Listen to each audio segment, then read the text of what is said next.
Hindi lang si United States President Donald Trump ang target ng suspek sa pagpangluthang sa White House Correspondents' Dinner sa Washington, kundi pati ang mga opisyal sa iyang administrasyon. Sunuini kay Acting U.S. Attorney General Todd Blanche matapos ang shooting incident nga natabo sang Sabado sang gabi oras sa Washington.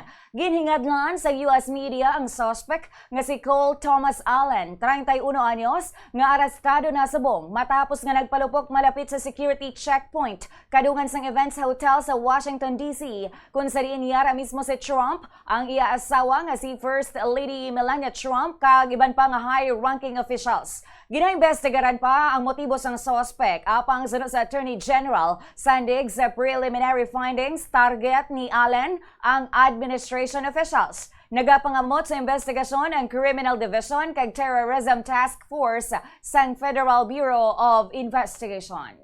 Tonight you saw the very worst and the very best of this country. You saw the very worst by the actions of that coward that the president just talked about.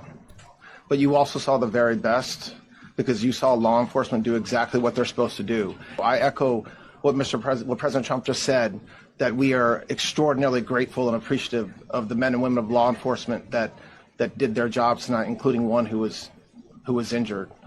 This investigation is ongoing. I expect you will see charges filed shortly.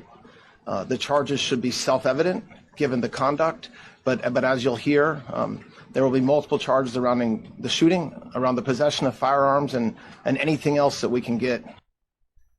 Nahibaluan nga kagabi o kung pasado alas 6 kagabi oras sa Washington, D.C. matapos nga nabatian ang lupok, gilayon nga gintabunan si Trump kag gin-evacuate pagwa sa hulot. Amo man si First Lady Melania Trump kag si Vice President J.D. Vance. Gin-insister paanay ni President Trump nga magpabilin lang sa dinner matapos nga naaresto naman ang suspect apang ginhingyo siya sang law enforcement abo man ang iban pa nga mga administration officials na magbiyaanay sa lugar. Ginkumpirma man sang President kay isa ka officer sang U.S. Secret Service ang natiruhan apang nakaluwas bangod sang iya ginasuksok nga bulletproof vest. So as you know, this is not the first time in the past couple of years that our republic has been attacked by a would-be assassin who sought to kill.